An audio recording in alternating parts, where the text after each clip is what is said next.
Okay, Nicole DeLue, come on up. This is my second millennial.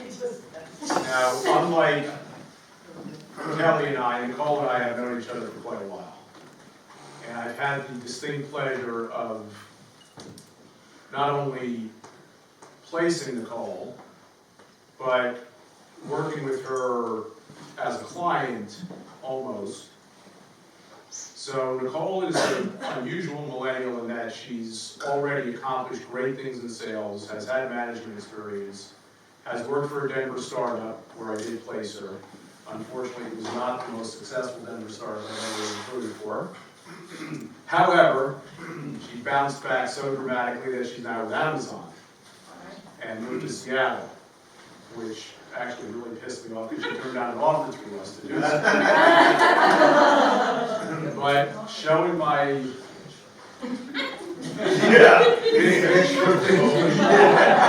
here she is. We're still dear friends.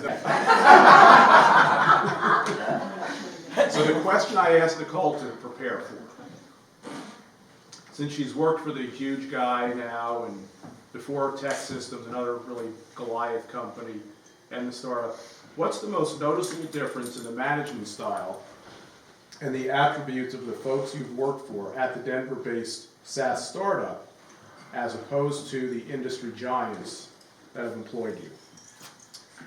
Yeah, so I thought a lot about this because I think it's a little bit tricky. If you would have asked me 6 months ago, I think I would have had a different answer.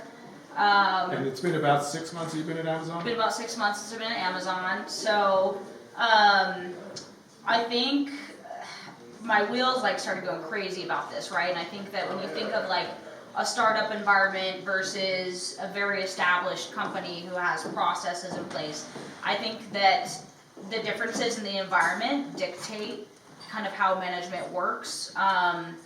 Startups, right? You have a product that you may or may not have a market for. Most times in software, you're creating a market for it, right? And so, at least what I found at the startup, and I worked at a couple startups, but the startups I worked at, management, like the environment, is a little bit more ambiguous, right? We're learning together, we're creating together, we're finding solutions. There's no set process in place, like this is how this is done. At the end of the day, there is always going to be numbers, right? But those certainly change a lot more in startups. So I think the talent that startups attract, which is, as you know, is certainly my personality, they want someone who likes the ambiguity, who's hungry, who innovators who want to create, right? So I think the management, when you want to hire those type of people, you have to be a little bit looser and let them color outside of the lines and help you figure things out, right? Because the pages haven't been written yet. And you found that that was the case? For the most part, I think, you're given a laptop, right? And it's here you go. That was my training, right? Here's the laptop. We have signed you up for your email, and I'm what am I selling again? I think I had looked at my partner at the time. We started at the same time, and we were both so do you know what we're supposed to do? No direction, nothing. You have your weekly check-ins, but I loved 80% of that, right? Because you get to really own your role and create what the startup's doing, and you feel very invested in growing the company. Do you feel more micromanaged now, or at least more structurally managed? Yes and no, so I'm going to get to that. Okay. So I would say the majority of the Goliaths that I've worked for, right, the Tech Systems, the Robert Halfs, that's a proven product, right? They've been in business, they have their market, and I think that's where you see a lot of the micromanagement. When you talk about numbers are everything, and it's not a quality versus quantity thing, which is, I think, a very frustrating thing for a millennial, right? If I can get 8 quality versus 15, just why do I have to have the 15? Who created this 15 number? That's the micromanagement you feel over your shoulder every day, have to follow the process, have to ask for approvals to do anything creative outside of the norm. Now working for Amazon, which I never thought that I would go. You and I talked a lot about this, struggled with like going corporate from a recruiting sales perspective. Yeah. I never thought I would go. Amazon was the one company that intrigued me.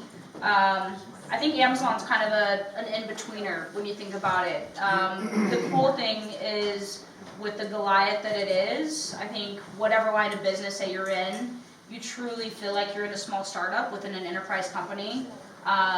It was the same thing. I mean, there was training, but it was, here's your laptop, like, go own your business, keep your clients happy. And it doesn't matter how I do things as long as I get my job done and I'm keeping all my clients happy. I don't have someone breathing down my back. You know, I'm not following process X, Y, Z. So it's a very innovative, but still very big company. Very innovative, I think. And I think the reason for that, because I've been thinking about it a lot, because I never have seen an enterprise company work this way. Amazon hires basically based off leadership principles that are like innate within people. The interview process is unlike anything I've ever seen. And it's literally bringing a lot of these innovator, self-starter type of personalities together who have these values embodied in them, and the management is actually based off of those leadership principles, right? So someone who's not good with earning trust, like that's what your manager is working with you on, or someone who's not curious enough or digging into the data and really asking the questions why, versus managing based off of, you know, the typical process standards. Here's metrics, here's what we need to be. So, Cool. yeah, it's interesting. All right, good. Well, thank you so much for your time. We're going to keep it moving because I know time-wise we're Thank you.